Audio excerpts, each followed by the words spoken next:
It's Conduit News Radio with Paul Harrell. Welcome back to the program, and welcome Republican gubernatorial candidate Jan Morgan's on the line. Jan, thanks for coming on. Oh, good morning, Paul Harrell. How are you today? I'm doing well. I'm doing really well. Hey, so listen, I covered this a little bit yesterday, and I've listened to many of your stump speeches, and I have never heard you tell a lie. But there's some, and specifically Senator Jason Rapert on Facebook, he was saying that you know, you critiquing what's going on here in the state, that you're telling lies. Address that if you don't mind. Exactly. You know, that is a typical strategy of the left, and why am I not surprised that the counterfeit Republicans in this party are using the campaign strategies of the left? I'm not surprised at all. When you can't rebut what your opponent is saying, then you go after your opponent with personal attacks. See, rather than just talk about what am I lying about, they just want to call me names. That says more about them than it does me. Look, you know, in fact, Paul, on the campaign trail, it wasn't only Jason Rapert and Jamie Barker and all the rest of the people who are water boys for Asa Hutchinson who've made that response. But I was speaking to Pulaski County Republican women just last week. Have you heard about what happened there? I heard, yeah, a little bird told me that there was some people maybe kind of heckling, or one person heckling. Not just one. No, not some people. In fact, by and large, the group was wonderful to me. The group was fine. But what happened was the leader, the president of the Pulaski County Republican Women, started yelling at me in the middle of my speech. She interrupted my speech to start yelling at me that I was not being honest. I was lying. I can't even remember exactly. She started yelling, which I thought was, well, it was unbelievable. I've never seen anyone completely lose control of themselves the way she did. But I stopped my speech and I looked at her and I said, "Excuse me?" And then she was beside herself. The reason she was beside herself, Paul, is because she's very openly an ASA supporter, which is fine. I don't have any problem with that. We all have our people that we support and racist. But as the president of a Republican committee, it is against Republican rules ever to show bias in a primary. That is a written policy of the Republican Party. And she was an open violation. I excused and overlooked it the first time. She accused me of being a liar, and I looked at her and I said, okay, excuse me. I'll be glad to answer your question when I finish my speech, but let me just assure you and everyone in this room that for 27 years of my life, I was an award-winning television investigative journalist. A journalist's credibility relies on truth and putting factual information out there. So I said I can gladly, and we'll be glad to supply anyone and everyone in this room with validation, documentation, written, that the information I'm putting out there for you is fact-based. I can't, I can be accountable for everything that's coming out of my mouth. Mm-hmm. So shut her down for a minute. I continue my speech. And the reason she yelled at me again is because as I spoke, she saw more and more people who had been misled by counterfeit Republicans, including our current governor, Asa Hutchinson, with carefully crafted language. As she saw me transforming those people from Asa supporters to Jan supporters, it upset her so terribly. She yelled at me again and interrupted me once again. At the second interruption, I stopped, I looked at her, and I said, okay, here we go. First of all, you are not allowed, as the president of a committee, to be openly biased against an opponent, or against any opponent, any Republicans in a primary.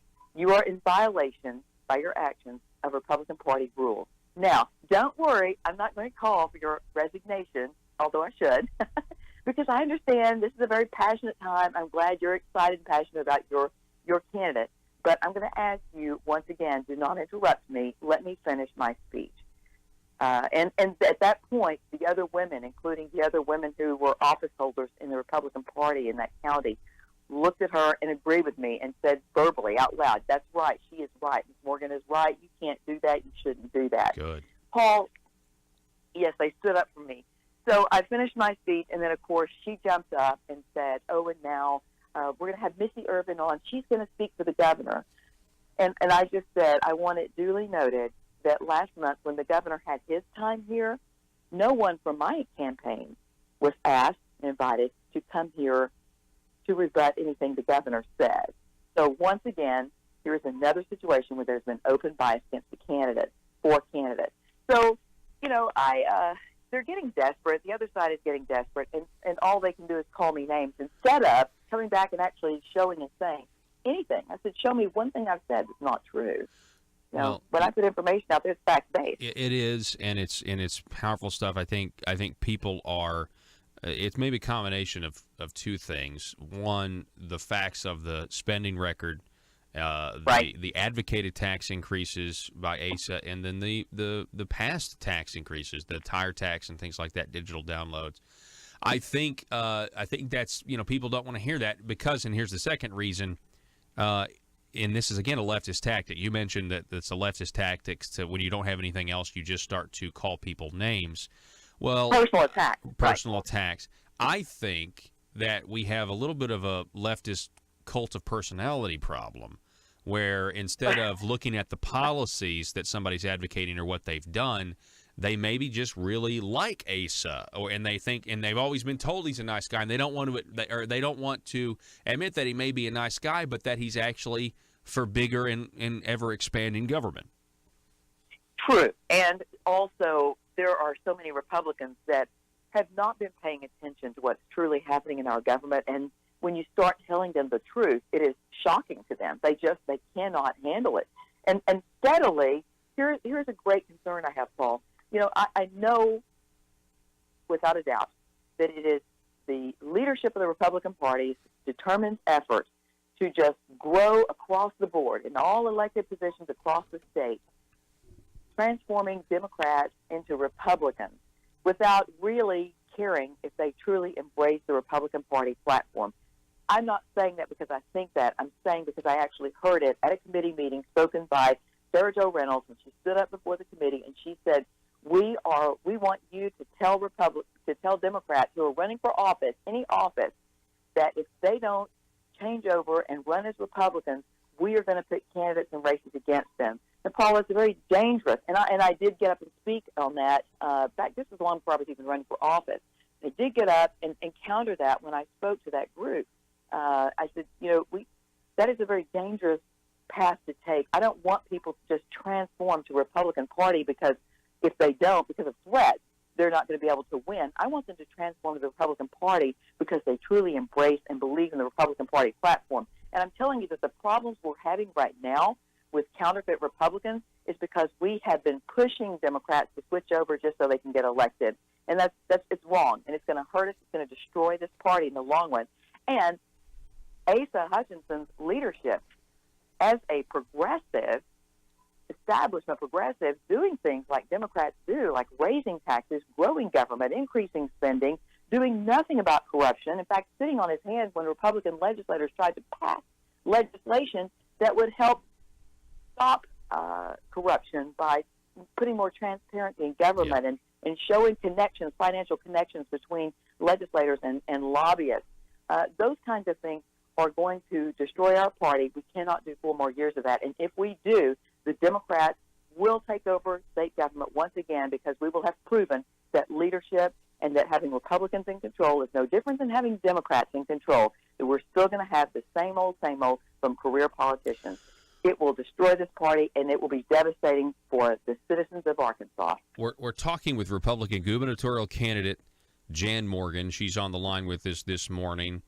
Jan, back in 2006, Asa Hutchinson was running for governor. He ran unsuccessfully, and but he said that he wanted to eliminate the grocery tax altogether. Wanted to eliminate it, and of course, Governor Beebe, when he won, got in office, he shrunk the grocery tax down to a minuscule amount. It's supposed to go down even further next year. And now the Tax Reform and Relief Task Force, they have a list of exemptions that they're thinking about ending, and one of those would be the grocery tax exemption. What are your thoughts on that list, and what are your thoughts on the grocery tax? my thoughts on the list are this is just the latest disaster for the Republican Party. Paul, you're right. ACE's Tax Reform Commission is supposed to be, and they're misleading people by saying we're going to reform the current tax code. That's what they're supposed to be doing, but they're not really looking at ways to reform the current tax code in a way that's beneficial to the people. They're looking at ways to reform the tax code in a way that is beneficial to the state. And their commission is looking at raising taxes on groceries and prescriptions, as well as a slew of other areas, because they're wanting to repeal current tax exemptions. Well, when you repeal exemptions that are currently benefiting the people, that means people are going to start paying taxes on those things that they didn't have to pay taxes on in the past. How is that beneficial for the people of Arkansas? Republican leadership is supposed to be about limited government, lowering taxes, and instead, look what we're doing. As governor of this state, I would have charged that commission with finding ways to cut taxes, to lighten the tax burden off the people of this state. We are currently the most poor, among the most poor by income in America, and yet we are also among the most heavily taxed. And if the Republican Party and this tax commission does not do something to significantly lighten the tax burden off the people, once again, it's going to be devastating not only for this party, but for Arkansans. As the governor right now, should have stepped up to the plate and said, excuse me, but we don't want to look at exemptions, certainly not on products like groceries and prescriptions and used cars at $4,000 and under. Who buys cars like that? People like me, people like citizens who are trying to cut corners and save money, and now we're going to have to pay a tax on that. You know, give me an idea what the additional what a tax is going to be like on a $4,000 car. Mm-hmm. That kind of figure is going to break the back of people who are counting pennies. Yeah. And yes, there are hundreds of thousands of people in this state who are in that boat. We are counting pennies because of the excessive tax burden. Paul, you know, the saddest thing I've seen on the campaign trail, and it breaks my heart, because in my view, excessive taxation is not just a fiscal issue, it is a moral issue. But the saddest thing is people are on their last leg as far as trusting government. They've lost all trust and all faith in people running for political office, and those few who are stayed on and are trying to hang in the fight are on their last hope. They're looking at me and looking me in the eye with a desperate look of, are you going to be different? Are you really going to be different? I mean, because every time we keep electing politicians who promise one thing, and then once they get into office, they deliver something else, and it's never in the interest of the people. And people are, if they walk away, Paul, if they give up, we lose.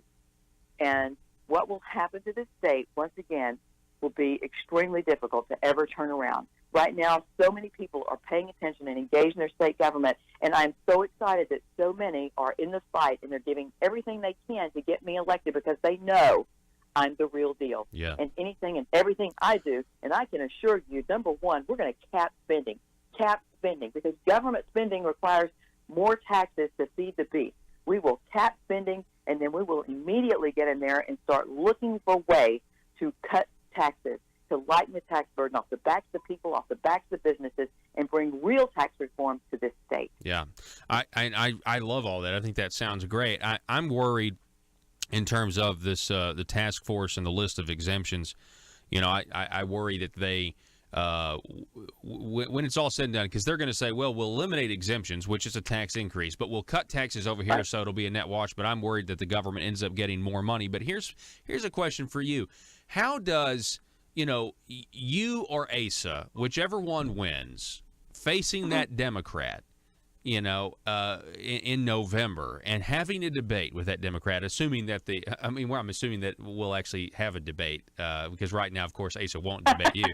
But no, he won't debate me, but he'll debate the Democrat. But isn't it going to be, you can just see the Democrat attacks are going to be on this grocery tax issue. The Democrats are going to say, you're proposing to raise a grocery tax. It's not going to just be on that issue. It's going to be on all of the tax increases that have happened under the Hutchinson administration with Republicans in control. And if I were a Democrat, I would just pound him with that. And he cannot defend it. What is he going to say on the debate stage about why he did that? Well, because we have to take Obamacare is devastating the state, Medicaid expansion. Well, why did Medicaid expansion happen? Asa, that's what I would say if I was a Democrat. You see, he cannot defend what Republicans have done on the debate stage against the Democrat, but I can, Paul. You know what I would say? I would look at Jared Henderson and I would say, let me tell you something. The Republican Party, the establishment end of this party, just like the establishment end of the Democrat Party, has betrayed the people. I don't represent the establishment end. The establishment end was part of the problem. I'm bringing to the stage part of the solution. I represent the conservative base of the Republican Party, and I am telling you, I'm not here to defend his record. I'm here because of his record, and we are going to be truly representing the Republican Party platform of limited government, limited taxes, and we are truly going to bring reform and tax relief to this state. So I don't have to stand up there and defend this egregious record. That's right. So I can take on the Democrat. We will easily defeat the Democrats in the general elections, hands down. In fact, I know Democrats in this state who are going to vote for me because they understand and they see the light that they cannot continue. This state cannot continue under this current tax burden. Yeah. So, I'm looking forward to being on the stage with Jared Henderson, the Democrat, and debating him and showing the people that truly living and working in Arkansas is going to be better with conservative leadership at the helm. And I am believing that there are enough good Republicans in our House and Senate who agree with me, who've been voting the wrong way, Paul, on ASA's progressive agenda simply because of his arm twisting and his threatening to put opponents against them in their primaries if they didn't go with his agenda. I believe that when we free these Republican legislators up to do the right thing by the people, that a majority of them will do so. And I'm looking forward to being the leader of the Republican Party and helping restore the power back to the people of this state. Let me ask you this. I know you go all across the state and you're speaking constantly. I've been everywhere. I've been everywhere. Yeah. So how you holding up? How you holding up with that kind of schedule? It's exhausting, Paul, but I tell you what, the only thing that keeps me going, because people ask, we're pulling 19-hour days, 3, 4, 5 events a day. Yesterday I did 5 events, counted 5. Wow. And every event, a different speech delivered because it was a different group of people concerned about different issues. But here's what keeps me going, and here's what is the wind, truly the wind beneath my wings. It is the grassroots effort and how people, regular folks, are out there spending their personal money to put up billboards, creating their own signs because they're truly fighting. I mean, they are trying so hard to win this race for the people because it's truly the people's race to lose, not mine. This is not about Jan and Asa. It's about the people versus big government. That's really what it's about. And their engagement and their fight and their determination, it fuels my fire. It really does, and it keeps me going. And just when I start thinking I can't do another event in one day, I run into a person that looks me in the eye with that desperation look of, please help us. Yeah, that's great. And it keeps me going.